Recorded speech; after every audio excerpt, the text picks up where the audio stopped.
sarcophagi are prepared in advance before anybody passes away, and then they could come and purchase these.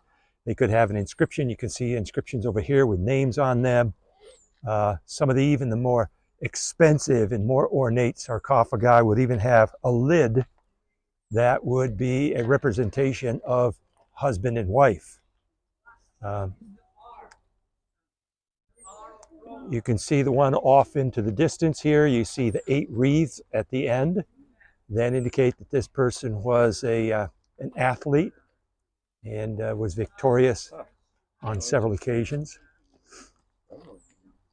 Many times the funerary inscriptions will describe not only the name of the deceased, but also would describe features of one's life, perhaps their occupation and notable achievements. Here's one that's pretty extensive. Yeah, that's a good one. And they weren't reusable, or were they? They're not supposed to be reusable. Another thing that you often find in sarcophagi are imprecations that are levied against anybody who would dare to reuse it. And so it's interesting in rough Cilicia also. I was in rough Cilicia before I joined you folks a couple of weeks before. We have a tomb that was initially used by a Jew, has a menorah on it, but also was reused and recut with a cross on it. So later on it was reused by a Christian. But that was common. I mean, who wouldn't want to be buried in something as beautiful as this?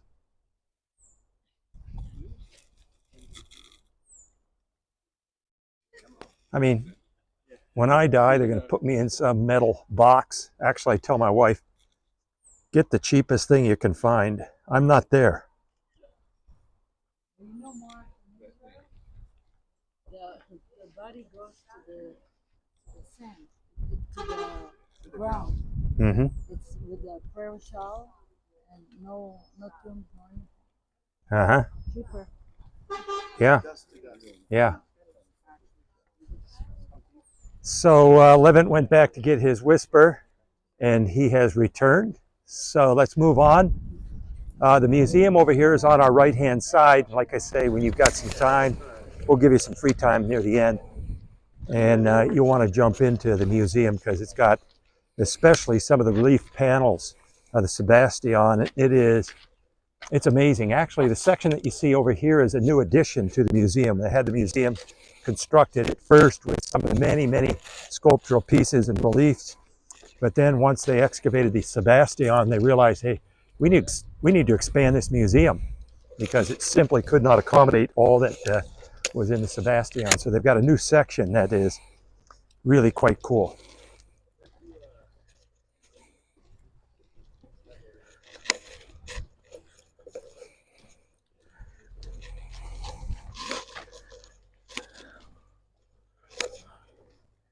And when we will be through with the tour of the archaeological remainings, this is the point where we're going to give a break. During that break, you can enjoy a drink or the souvenir shop over there.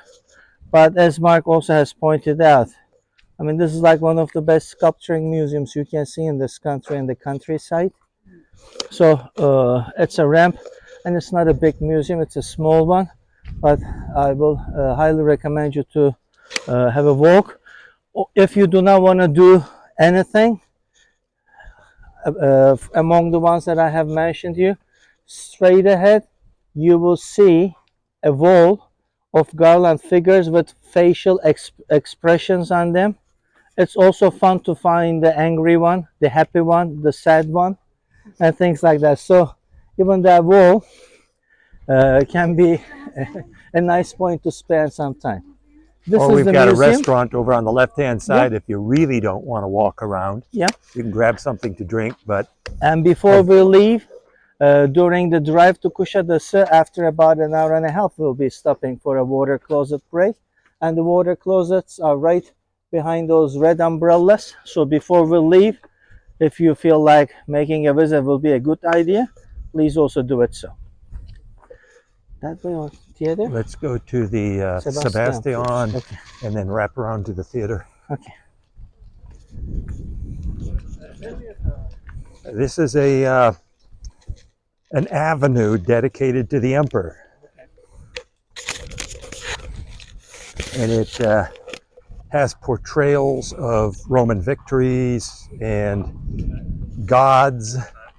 Like I say, you want to see the museum. I want to urge you in the strongest ways to go to the museum in the new section that's in the back, because it's got it lines up with what was once here at the Sebastian, so you can get a sense for how beautiful it was, and as you would walk down that section, what you'd be able to see.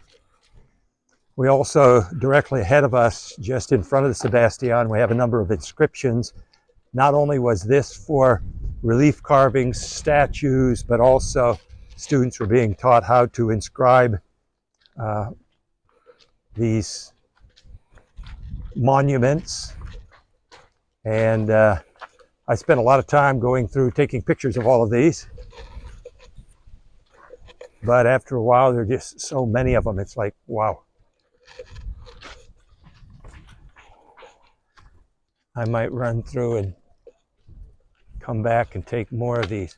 Once again, as you look at these inscriptions, many of them are dedicatory inscriptions to the emperor, so it's easy to pick out the name Autocratura. Till a certain part, ground floor is available. And this is the shady part. So yeah, I can see that they're working. They're doing some work down here. They're just doing the grass cleaning and clearing the surface, so further excavations will be done. But that's how far down we can go. And there's a fence there that we cannot pass. Yeah. 'Tis a shame.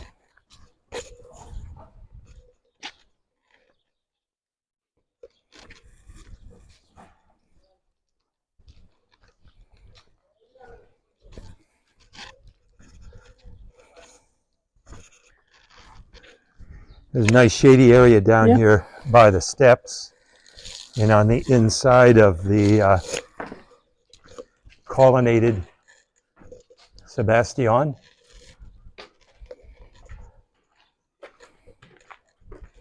If you've got your earpiece in, you can still hear me. This was dedicated to the emperors.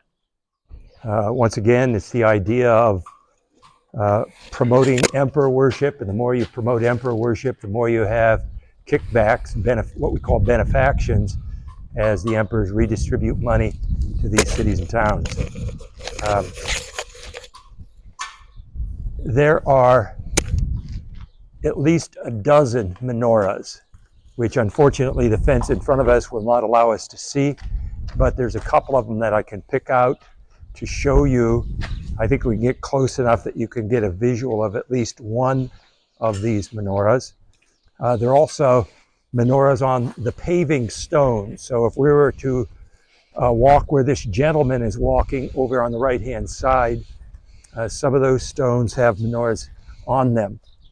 But if you look at, trying to see if I can find it, this fence has been up for, what, 8 years? Stay away this time. Oh, you don't even want me touching it. No. I know where it will go, so touching it, and then it doesn't look very strong. I'm not going to jump the fence. I want to assure you folks that I am a law-abiding, compliant citizen, generally speaking. I do have, however, pictures. Okay. Yeah, I'm not going to jump the fence, especially you've got workers over here. I mean, it would be easy to report me. Why would people write or put figures on it's graffiti. It's graffiti. It's just like a... Yeah. Gotcha. Yeah, and I'm going to try and take a picture here to see if I can blow up and find out exactly where it is. No, this is a Sebastian. Okay, this is dedicated for the worship of the emperor. Oh, okay. And It's hard enough to see when you're close by. It's even harder to see if I'm trying to take a photo and zoom in on it. But it's over here on the left-hand side, probably 1, 2, 3, 4, 5 or 6. I think it's the 5th column. Can you thing that see? goes down like that? Okay, do you see where the fluting ends? Yeah.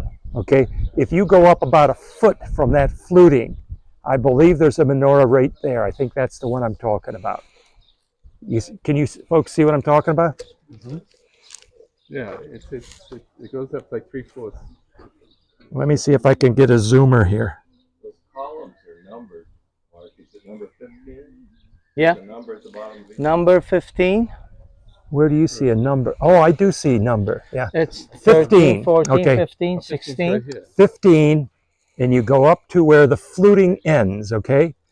And not quite at the end, but if you go up a little bit from the fluting, that, It's like a parallel line there and below. okay, let me get into the shade here to see what my picture looks like, and I can zoom it in. And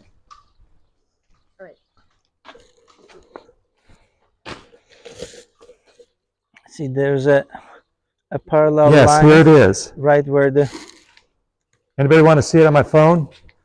You have to come over in the darkness. That's a menorah. And once again, it's a stylized menorah like you saw over right there. It's a stylized menorah like you saw over at Laodicea with a bar across the top. It's got a tripod base on it. And it's at 15. So there is It's at 15, and like I say, it's like there's a parallel line. so that's And the right only one you're going to be underneath, able to that's see the menorah from he's here. showing on Now, his phone. There's also a panel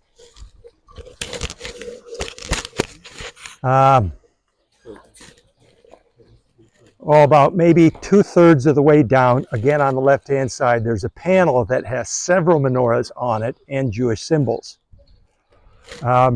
like portions of menorahs. So it's just like graffiti.